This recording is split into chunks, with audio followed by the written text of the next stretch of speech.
السلام علیکم، آپ دیکھ رہے ہیں ہمارا یوٹیوب چینل اسپیکنگ فیکٹس۔ ہمارے چینل اسپیکنگ فیکٹس کو ضرور سبسکرائب کریں اور دوستوں میں شیئر کریں۔ جب عباسی خلافت زوال پذیر ہوئی تو یہودیوں کی اکثریت اندلس ہجرت کر گئی۔ آہستہ آہستہ وہ علاقے یہودیوں کا بڑا مرکز بن گئے۔ اندلس مسلم حکمرانوں کے دربار میں کئی یہودی موجود تھے۔ صنعت و تجارت اور کاروبار میں سرگرم حصہ لینے کے سبب انہوں نے سرمایہ بھی جمع کر لیا، یعنی کافی زیادہ تعداد میں۔ تبھی بہت سے یہودی سرمایہ کو سود پر دینے لگے اور یوں ساہوکار بن کر بیٹھے۔ اس شعبے میں انہیں اس طرح ترقی ملی کہ عیسائی اور مسلمان جو سود کو حرام سمجھتے تھے اور اس سے دور رہتے تھے، وہ بھی اس میں شامل ہو گئے۔ جب اندلس میں اسلامی حکومت کا خاتمہ ہوا تو عیسائی حکمرانوں نے تمام یہودیوں کو اسپین سے نکال دیا اور ان پہ ظلم و ستم کیے۔ امیر کبیر یہودی افریقی و ایشیائی ممالک ہجرت کر گئے۔ آہستہ آہستہ انہوں نے یورپی ملکوں خصوصاً اٹلی، جرمنی، فرانس، ہالینڈ اور برطانیہ کا رخ کر لیا۔ انہیں خوش آمدید نہیں کہا گیا، مگر امیر یہودی بتدریج یورپی معاشروں میں قبول کر لیے گئے۔ ان کی اہمیت تب بڑھی جب وہ مغربی بادشاہوں کو جنگیں شروع کرنے اور جاری رکھنے کی خاطر سرمایہ فراہم کرنے لگے۔ ایسٹ انڈیا کمپنی اور ڈچ ایسٹ انڈیا کمپنی جس استعماری کمپنی کو کھولنے کے بھی انہوں نے وافر سرمایہ فراہم کیا۔ اسی طرح ایک دم یہودی بنیوں کی یعنی لوگوں کی اہمیت بڑھ گئی۔ آگے چل کر وہ بینکار بھی بن گئے اور انہوں نے بینک و مالیاتی ادارے قائم کیے۔ سرمایہ پہ کنٹرول یورپ کے یہودی ساہوکاروں میں روتشیلڈ خاندان سب سے نمایاں تھا۔ اس دوران امریکہ میں آباد انگریزوں نے اپنے ملک کو خود مختار بنانے کے لیے برطانیہ سے جنگ چھیڑ دی۔ امریکی فوج کو بھی ایک یہودی ساہوکار سیہم سولومن نے کثیر رقم سود پر دی۔ یہی نہیں، جب امریکہ کا قیام عمل میں آیا تو روتشیلڈ خاندان کے سرمایہ سے وہاں بینک کھولے گئے۔ آج بھی دنیا کا طاقتور ترین کرنسی ڈالر کی گردش اسی خاندان کے قبضے میں ہے۔ دراصل تب تک یہودی ساہوکاروں کو احساس ہو چکا تھا کہ ساہوکار کا مطلب ہے وہ جو جنگ کرتا ہے۔ اس زمانے میں ایک طرح کا طاقتور سرداروں کا سرمایہ داروں کا ہی قبضہ تھا اور ساہوکار سود کھانے والے شخص سود خور غریبوں کی مجبوریوں کا فائدہ اٹھاتے ہیں۔ اس طرح کے بہت سے معنی ہیں ساہوکار کے۔ ایک ملک میں جو قوت کرنسی کو کنٹرول کر رہے وہی اصل میں حکومت کرتا ہے۔ اسی لیے انہوں نے بینکوں اور دوسرے مالیاتی اداروں میں اپنے ایجنٹ داخل کیے اور اسی طرح امریکہ اور یورپ میں سرمایہ کو کنٹرول کرنے کے قابل ہو گئے۔ گویا پست پوش یہودی نے مغربی حکومت کے فائدے اور سیاسی نظام میں بڑی اہمیت حاصل کر لی۔ اس لیے اثر و رسوخ سے فائدہ اٹھا کر یہودیوں نے 19ویں صدی کے آخر میں فیصلہ کیا کہ فلسطین میں ایک یہودی ریاست قائم کر دی جائے۔ اسی خیال کو عملی جامہ پہنانے کے لیے امیر یہودی فلسطین میں زمین خریدنے لگے۔ ان زمینوں پر یہودی بستیاں بنا دی گئیں۔ 1918 میں برطانیہ نے فلسطین پہ قبضہ کر لیا۔ برطانوی حکومت میں یہودیوں کا بڑا اثر و رسوخ تھا، چنانچہ ان کی اما پر یعنی ان کے کہنے پر یورپ سے دھڑا دھڑ یہودی فلسطین لائے گئے۔ تمام تر صحیح کے باوجود 1947 میں یہودی فلسطینیوں میں صرف 7% زمین کے مالک بن سکے تھے۔ نیز کل آبادی میں یہودیوں کا حصہ صرف 43% تھا۔ اس کے باوجود امریکہ برطانیہ کے دباؤ پر اقوام متحدہ نے جب فلسطین کو تقسیم کیا تو اس کا 56% رقبہ یہودیوں کو دے ڈالا۔ یہ فلسطینی مسلمانوں کے ساتھ ہوئی بہت بڑی ناانصافی تھی جو طاقت کے بل پر کی گئی۔ اس طرح مسلمانوں نے جن یہودیوں کو پناہ دی تھی وہ دودھ پلایا تھا، انہوں نے سانپ بن کر اپنے ہی محسنوں کو ڈس لیا۔ انسانی دشمن اسرائیلی قانون ہے۔ 1948 سے اسرائیلی ریاست فلسطین بھر میں مختلف ہتھ کنڈوں کے ذریعے یہودی بستیاں بسا رہی ہے۔ مقصد یہ ہے کہ مستقبل میں آزاد ریاست فلسطین کا قیام مشکل سے مشکل تر بنا دیا جائے۔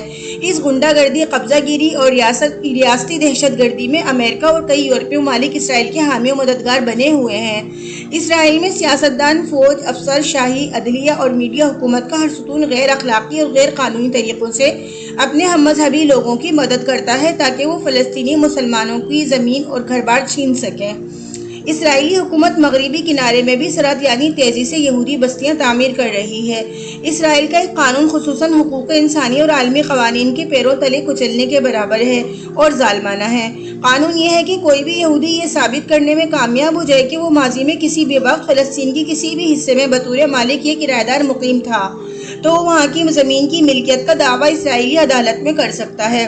اس قانون نے کئی یہودیوں کو چور ڈاکو بنا دیا۔ زمین کے لالچ نے ان کی ساری اخلاقیات مردہ کر دیں۔ وہ مختلف طریقے اپنا کر بے بس و مفہوم فلسطینیوں سے زمین ہتھیانے لگے۔ یہودیوں کا پسندیدہ طریقہ واردات یہ ہے کہ وہ سب سے پہلے کسی فلسطینی گھرانے کو طاق لیتے ہیں، پھر اسرائیلی وکلاء کی مدد سے اس گھرانے کی زمین کے جعلی کاغذات تیار کیے جاتے ہیں۔ اس کام کی تکمیل پر یہودی اسرائیلی عدالت میں یہ مقدمہ دائر کر دیتے ہیں کہ فلاں زمین ان کی ملکیت ہے جس پر عربوں نے قبضہ کر رکھا ہے۔ عدالت جعلی دستاویزات کی بنیاد پر یہودیوں کے حق میں فیصلہ دیتی ہے، گویا اس معاملے میں ظالم اور فیصلہ دینے والا دونوں یہودی ہیں۔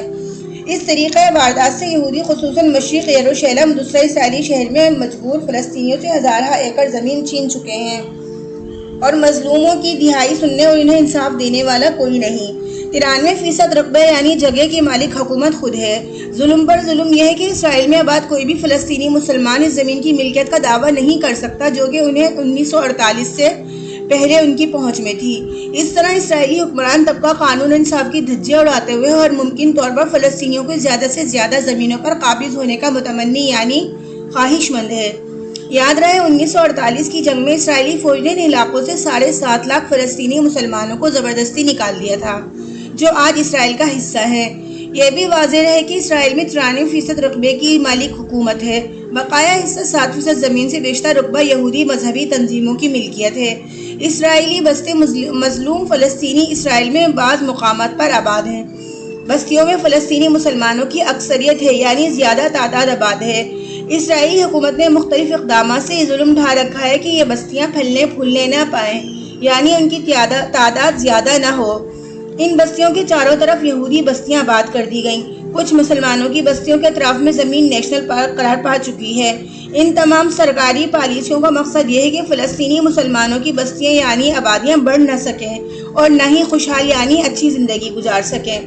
اسرائیل میں واقعی فلسطینی بستیوں میں ضروریات زندگی کا فقدان یعنی نہ ہونے کے برابر ہے، جیسا کہ صاف پانی کی شدید کمی رہتی ہے، ہسپتال اور اسکول کم ہیں، گندے پانی کے ضائع کرنے کا کوئی انتظام نہیں، بے روزگاروں کو ملازمتیں دینے کی خاطر کوئی منصوبہ نہیں بنایا جاتا، سڑکیں ٹوٹی پھوٹی ہیں، سب سے بڑھ کر ان بستیوں میں آبادی بہت زیادہ بڑھ چکی ہے، ایک ایک گھر میں کئی خاندان آباد رہتے ہیں۔ اس سے بستیوں میں مختلف معاشی مسائل جنم لے چکے ہیں، جرائم کی شرح بڑھ چکی ہے۔ در حقیقت ان بستیوں میں فلسطینی بڑی تکلیف دہ زندگی گزار رہے ہیں۔ دوسری طرف یہودیوں کی سبھی بستیاں قصبے اور شہر ضروریات زندگی سے لیس ہیں۔ وہاں پانی کی فراوانی ہے، نکاح سے آب کا بہترین بندوبست ملتا ہے، سڑکیں کشادہ یعنی بڑی ہیں اور صاف ستھری ہیں، جہاں بجا یعنی جگہ جگہ ہسپتال اور اسکول دکھائی دیتے ہیں، جرائم کی شرح بہت کم ہے، پولیس مستعد اور سرگرم ہے۔ غرض ان علاقوں میں یہودیوں بڑی آرام دہ اور خوشحال زندگی گزار رہے ہیں۔ مسلمانوں کی نسل کشی کیسے کی جا رہی ہے؟ اسرائیلی نہیں مغربی کنارے میں بھی چیک پوسٹوں، تلاشی اور کیمرے کے ذریعے فلسطینیوں پہ مسلسل نظر رکھی جاتی ہے اور انہیں تنگ کیا جاتا ہے۔ اگر کسی مسئلے پر یہودی اور فلسطینیوں کے مابین تصادم ہو جائے تو اسرائیلی فوج اور پولیس ہر حال میں اپنے ہم مذہبوں کا ہی ساتھ دیتی ہے، چاہے فلسطینی حق پر ہی کیوں نہ ہو، اور یہودی زور و زبردستی سے کام لیتے ہیں۔ اسرائیل میں ہر کسی کا نعرہ ہے دفاع کرنا ہمارا حق ہے۔ یہ حق بروئے لاتے ہوئے اسرائیلی حکومت فلسطینیوں پر خوفناک میزائل اور بم پھینکنے سے ذرا بھی نہیں ہچکچاتے، مگر کوئی فلسطینی اپنے دفاع میں ایک پتھر بھی پھینک دے تو اسے جاہلیت قرار دے کر اسے نشان عبرت بنا دیا جاتا ہے۔ مقبوضہ کشمیر میں بھی بھارتی حکومت کا یہی چال و چلن اسرائیل و بھارت نے مل کر عالمی قوانین کو مذاق بنا کر رکھ دیا ہے۔ وہ فلسطینی اور کشمیری مسلمانوں کی نسل کشی کر رہے ہیں، مگر معاشی مفادات کے سبب حقوق انسانی کے چیمپئن مغربی دنیا ہی نہیں بہت سے اسلامی ملک بھی دونوں ملکوں کے جرائم سے نگاہیں پھیر لیتے ہیں۔ یہ طرز عمل انسانیت کے خلاف سنگین جرم اور مجرموں کے جرائم میں شرکت کے مترادف ہے۔